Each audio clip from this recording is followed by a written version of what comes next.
Ladies and gentlemen, it is the beginning of another week, which means it's the beginning of another week of Call of Duty. And in this week, we are getting some pretty cool additions. Even today, we got an update adding in League play to Black Ops Cold War. And in this video, we're going to go over discussing everything that is going to be changing this week. And on top of that, there was a little mini update over the weekend. We're going to discuss what was in that update and what actually changed. And there were some hidden weapon changes in Warzone for reasons. So we're going to go over that as well. Now, if this is something that you want to see more every single Monday, maybe whenever they put out a blog post, if you want to see me kind of update you guys on what is going to be coming, just hit that like button, let me know down in the comments. And to address the elephant in the room before we dive into the video, I'm not a Vegas Golden Knights fan. I'm a Leafs fan, but I have this shirt. So before you guys go commenting saying I like Vegas, I'm actually a Leafs fan. Most years it's pretty disappointing. This year, not so bad. But for the 5% of you that are Canadian out there, I'm sure you enjoyed that talk. But anyway, let's dive into what's coming in Call of Duty this week. So starting out with a little mini update that happened over the weekend. Essentially, the main portion of this mini update was to fix the operator menu bug that was going around. You basically couldn't choose a new operator because every time you went into that portion of the menu, it would bump you out. That is now fixed as per what Raven is saying. The other thing that got changed in the 1.31 update that was not in the patch notes was a nerf to the titanium barrel for rifles. So for the M16, for the DMR, for the Type 63, all of these had a titanium barrel that would improve the rate of fire, but also improve the bullet velocity. Now it is no longer improving the bullet velocity, which means that this is actually not a really great attachment to use anymore.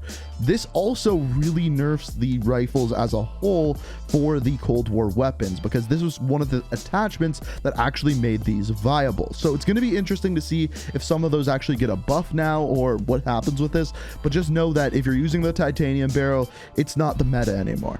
The final thing that actually happened today is they removed Armor Royale from Warzone, and the reason for this is it was allowing players to turn invisible. No, I am not making this stuff up. Now, as far as what is being added this week, I figured we would start out with something that's already been added, and as you can see, there's a new menu here for League play, and I give them props for adding this, but it is so overly complicated that it's gonna take me a couple minutes to explain this to you. So as you can see right now, my ladder placement, it says I have to play 5 games and then I get placed in a division.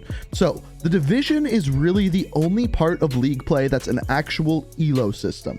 So if you go to the rules here and you check out divisions, basically Master is the top division. It's the top 2% of players. After this, you have Elite, which is top 10 to 3%, Experts 15 to 11, Advanced 20 to 16, and finally Competitor is the bottom 50%. Now, what's confusing about this is they don't explain what you need to do to get placed in these. I've heard of people winning all 5 of their games and still getting placed in Competitor. Why? I don't know. They don't explain that to us, but that is your division, and that's really the elo or the skill-based part of this. After this, you have your rank. So your rank is either active Monday through Friday or Saturday and Sunday. Basically, there is weekly and weekend events for this. By the end of that event, you get placed. So if you finish in first place in your ladder or your league, you then get 5 gems. If you finish in the top 25, you get 2 gems, so on and so forth. The gems can never be taken away from you. Now, how you finish first place is essentially based off of the amount of games that you play. The more games you play and the more games you win, the more score you get, and the higher your score, the higher you are placed in that ladder for that week or that weekend. By the end of that week or weekend, you are then rewarded gems. You may be wondering, what are the gems for? Well, this is essentially what you are looking at here. So for the first 3 gems that you get, you are going to go from rank 1 to rank 2, and so on and so forth, all the way up to rank 30. Every 5 to 10 ranks, you get a new calling card, as you are seeing there, and the very last calling card, you get the emblem and you get the rank 30 calling card. This has nothing to do with skill. It's just if you play enough to get gems, the gems add up and you get a League play rank. That is it. The only thing in League play that at all has to do with your skill level is your division. That is it. So keep in mind, you can be in the bottom 50% of players in the competitor rank and still be rank 30. So really, this isn't ranked play, it's League play. It's skill-based matchmaking, but you can actually see what's going on.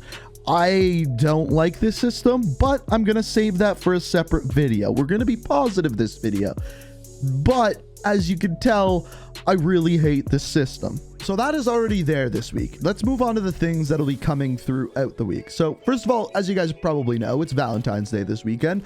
But if you're like me and spending time alone, you're going to be playing some Call of Duty. So they're adding a Kiss Confirmed. No, you didn't hear me wrong. Kiss Confirmed game mode from the 11th to the 18th. That's essentially Kill Confirmed. But instead of picking up dog tags, you're going to be picking up heart candies that say things like, "Be mine." Cute, right? The other thing that's going to be hanging around this week is Endurance. So Endurance is the new fire team game mode. We've talked about this one before. Essentially what happens in this one is every time one of the bomb sites explodes, another one reappears. The score limit goes up to 1,000 instead of 500. This game mode's a lot more about getting those bombs detonated than it is about getting a whole bunch of kills to increase your score. It's a little bit different than Fire Team Dirty Bomb in the first place, but nothing crazy new. As far as store items this week, it looks like we are looking at some Chinese New Year bundles. So the first one that we have is called Tracer Pack Year of the Ox, and of course this is obviously revolving around the Chinese New Year, it being the Year of the Ox, and this one actually has gold tracer rounds, which is pretty damn cool. I know I don't normally talk about Call of Duty Mobile, but they have an event going on right now called Fight for Humanity. They do these events like what seems like every 2 weeks or so, and I have to say I really wish our normal Call of Duty games did more stuff like this, having constant events, constant new content. And if you're a Call of Duty Mobile player, you got the Fight for Humanity event going on right now. And then the last thing that we have going on this week is the first CDL tournament of the year. It's the Atlanta Home Series, and this is the schedule that you were seeing on screen. It goes from the 11th to the 14th, which is cool. It's the first event of the season. And the other thing that was added with this is team packs are now available. So obviously this is going with League Play. This is going with the launch of CDL this year. You can kind of use that CDL character with whatever team skin that you have. You get an emblem, an icon, and on top of that, you also get a calling card with, I have to say, some pretty great looking skins. Now, I have one question to end things off with, and if you watch CDL, if you watch professional Call of Duty, which team do you cheer for? Why? Do you choose a local team? Do you have a fan favorite like Optic or something along those lines? Let me know what you think down in the comments. Let me know what your favorite team is. Also, let me know what you think of the content that's coming throughout the rest of the week. And really, the real one that I want to know is what do you think of the League Play mode that was added today? Your honest opinions. Let me know down in the comments. But as always, if you enjoyed this video, it is always appreciated if you hit that like button. If you're new to the channel, like what you see, want to stay up to date on my videos, be sure to hit that subscribe button, turn notifications on. Thank you so much for watching, and until next time, peace out. We are reaching for the stars, but we're making this to us.